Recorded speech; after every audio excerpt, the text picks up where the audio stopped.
Oke, assalamualaikum warahmatullahi wabarakatuh. Halo teman-teman semua.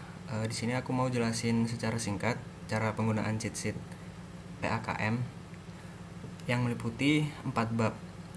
Oke, pembahasan kita ada LTCC, pensiun, leasing, ada 2 sheets, dan akuntansi PPH. Yang pertama untuk LTCC.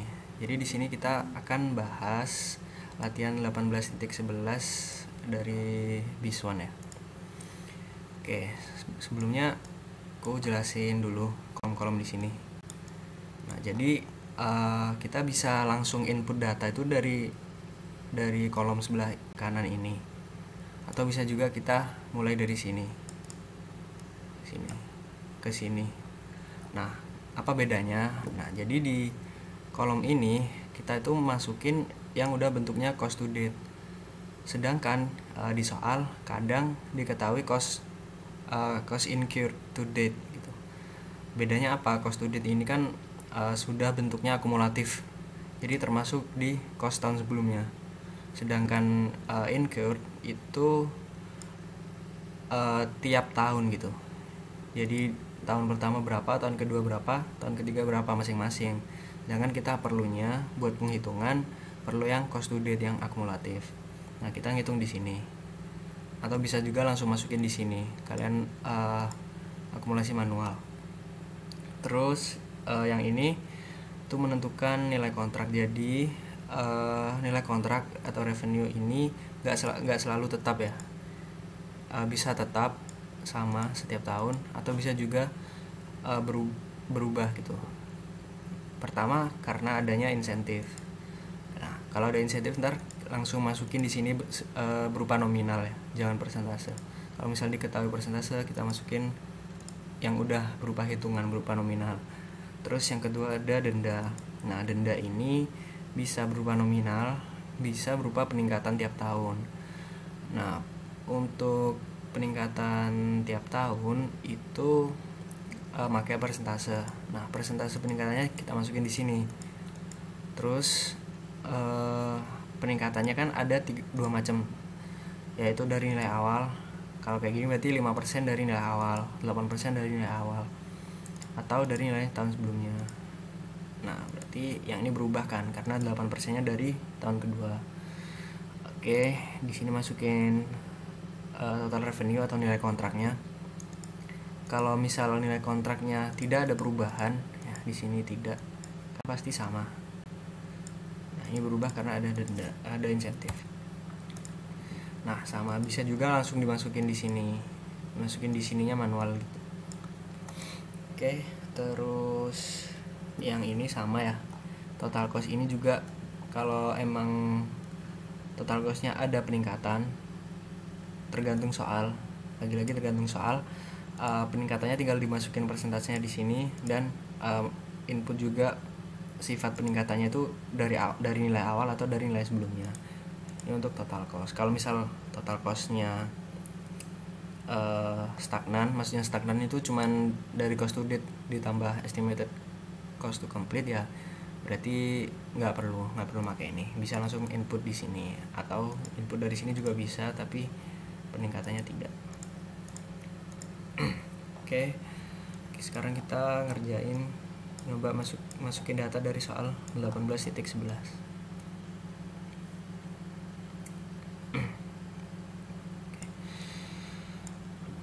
PT Zaman Now mendapatkan kontrak senilai 1 miliar. Oke, kita masukin. Kita hapus dulu ya data dari soalnya.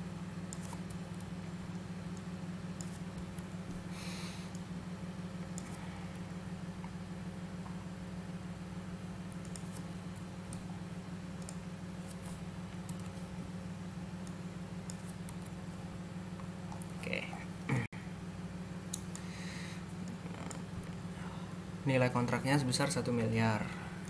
Masukin di sini.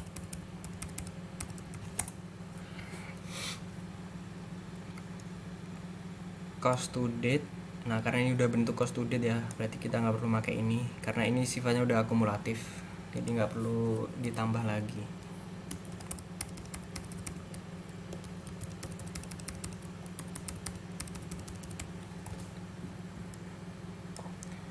Udah, estimated cost to complete, masukin sesuai soal aja.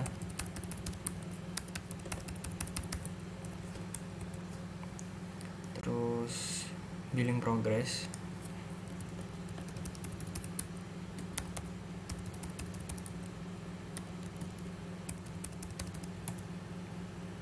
sama cash collected.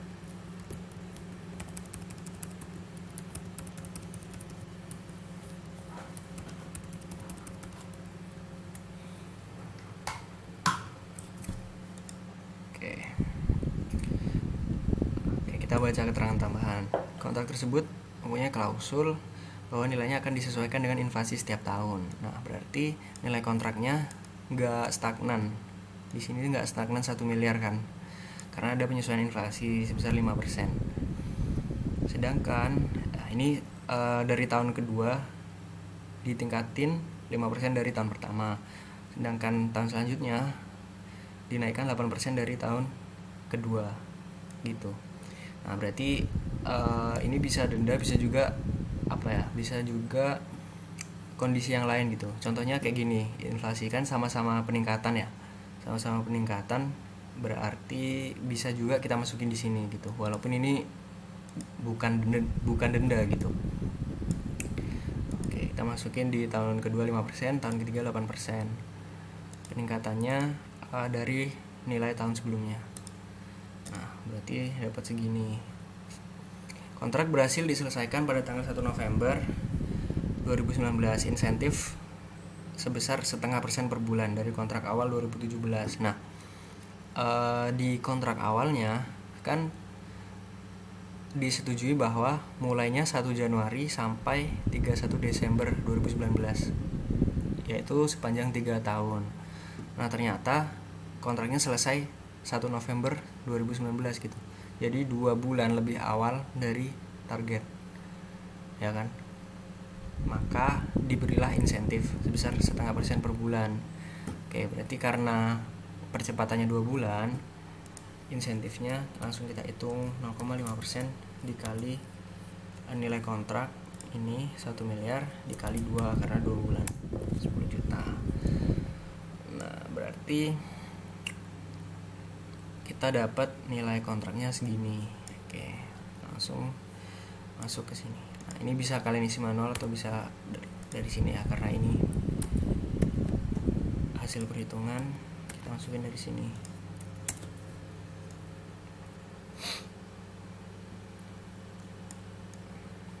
Oke.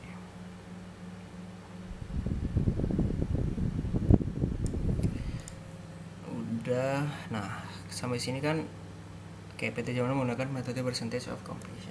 Nah, udah. Jadi datanya udah masuk semua, kita tinggal lihat hasilnya. Nah, di sini 2 metode percentage of completion, perhitungannya ada di sini. Aku nggak jelasin satu-satu ya, karena datanya udah tersedia gitu. Jadi dianggap kalian udah tahu sumbernya, asal usul datanya. Ini yang metode cost recovery. Oke, di sini jurnalnya. Ini jurnal percentage of completion yang ini. Yang ini cost recovery. Bedanya di E ini. Terus apalagi ini? Buat yang angkanya minus dan warnanya merah ini artinya dia saldonya dikredit gitu. Nah, karena jurnal ini itu fleksibel tergantung saldo, maka berarti contoh yang ini 2016 dia revenue from LTCC-nya dikredit. Sama dengan yang 2017 CIP dan revenue-nya dikredit. Ini juga yang lainnya, yang ini misal ini normal ya, sesuai tempat aja, debit kreditnya udah benar. Yang ini fleksibel, ini juga udah kayak gitu buat yang LTCC. Jadi intinya ada soalnya bisa bermacam-macam, tergantung soal, bisa nyari manual nilai kontraknya, bisa cost to date-nya nyari manual, bisa total cost-nya manual, bisa ada peningkatan gitu. Oke, kita lanjut ke yang pensiun, akuntansi pensiun. Oke. Yang ini jauh lebih simple ya cheat-sheetnya, tapi di sini cuma ada 1 tahun gitu.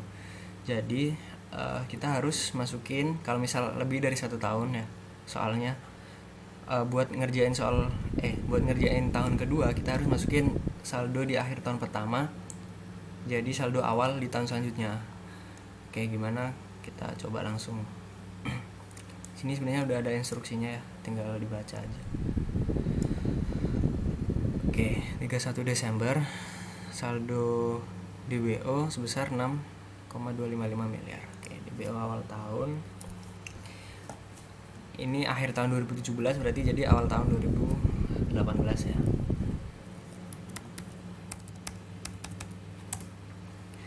Plan aset awal 755. Saldo OCI nggak ada.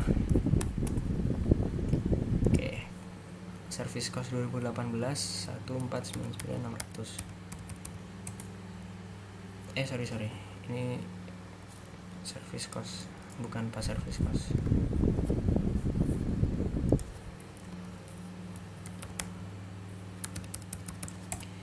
Discount rate 8%. Rate of return kita pakai yang sama ya, 8% karena cuma diketahui satu rate. Kontribusi 1250 miliar. Benefitnya 1275. Saldo akhir 6980. Actual return ini berupa nilainya ya, berarti kita langsung kali 7% dikali return, berarti plan aset awal tahun. Oke, hasilnya segini. Nah, kita bisa juga ngitung actual returnnya kalau misal yang diketahui itu plan aset saldo akhir plan aset. Di sini kita masukin di sini, terus kita hitung manual di sini sesuai rumusnya ini ya. Bisa dihitung sendiri tergantung soal, karena di sini udah diketahui jadi langsung kita masukin datanya. Oke, ini buat tahun pertama. Nah, udah masukin data sebenarnya udah langsung otomatis semua gitu. Di worksheetnya udah jadi. Ini saldo akhir DBO sama plan asetnya. Terus ini jurnalnya, ini income statement, ini SOFP-nya udah jadi. Oke, kita ngerjain yang tahun 2019. Nah, karena kita di sini perlu masukin saldo akhirnya jadi saldo awal ya, berarti kita kayak ngerjain ulang dari awal gitu. Oke, berarti ini saldo akhir DBO masuk lagi ke sini 6980. Saldo awal plan aset 782850. Oke, udah ya. Terus yang lainnya baru semua, karena kita cuma butuh saldo akhir ini buat masuk ke sini. Oke. Ada pas service cost sebesar 980 juta. Ada service cost 1,7 M. Diskon rate tetap. Kontribusinya 2,2 M. 50. Saldo akhir 9,5. Oke, actual returnnya 10%.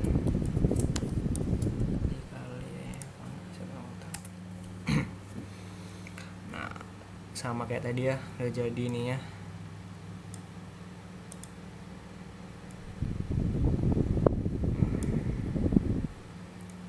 Ini jurnalnya, SOFP, income statement.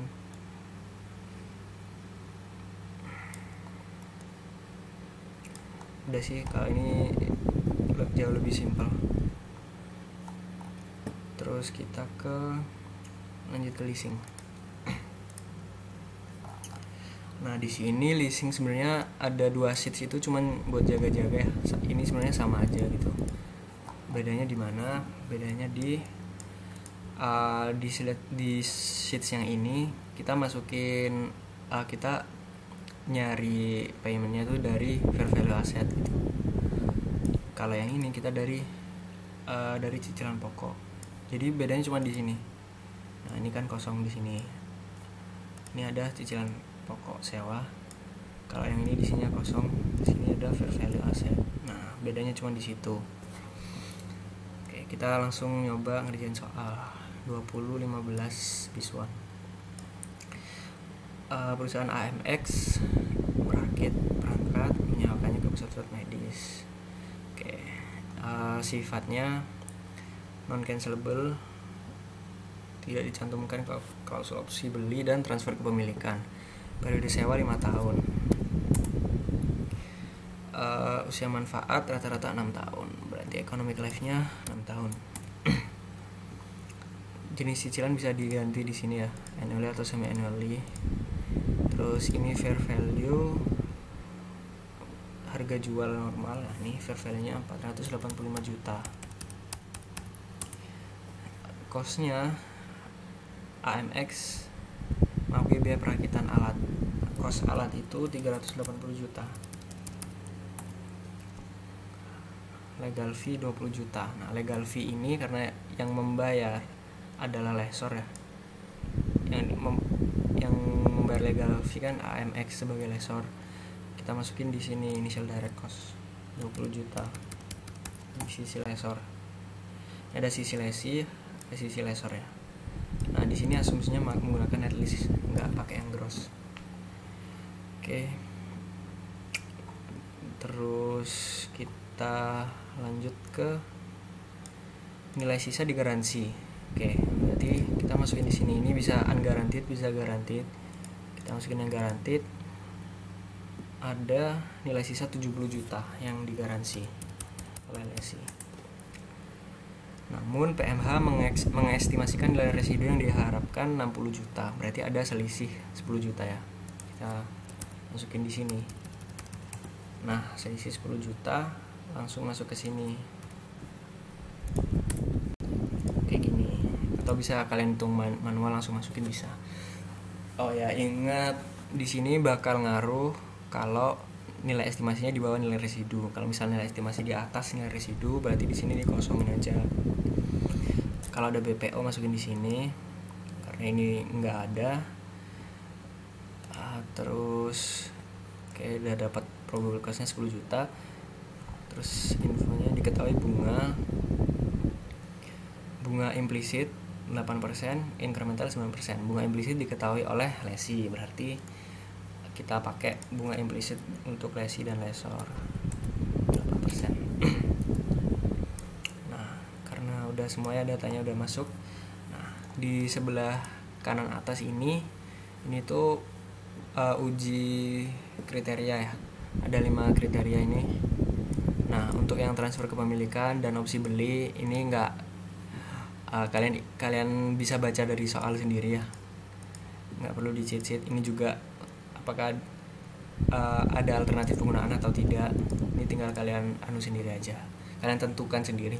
Yang bisa terotomatis di sini adalah ini periode sewa. Kalau di sini di atas 75%, otomatis di sini akan muncul terpenuhi ya.